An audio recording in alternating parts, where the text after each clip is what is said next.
Bwana Yesu asifiwe. Bwana Yesu asifiwe wapendwa, na wasalimu katika jina la Yesu. Ikiwa una wasiwasi kuhusu imani yako, basi angalia video hii hadi mwisho na Bwana akubariki.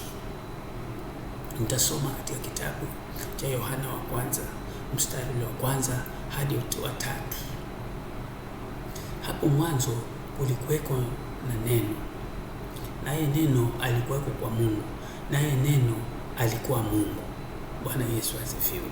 Mstari wa 3 tunasema huyu mwanzo alikuweko kwa Mungu. Mstari wa 3 tunasema vyote vilifanyika kwa huyo. Amen.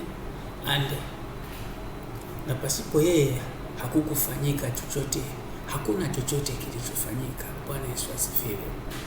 Weka imani yako kwa Mungu, yote inawezekana kwa Mungu. Haleluya. Bwana akubariki sana.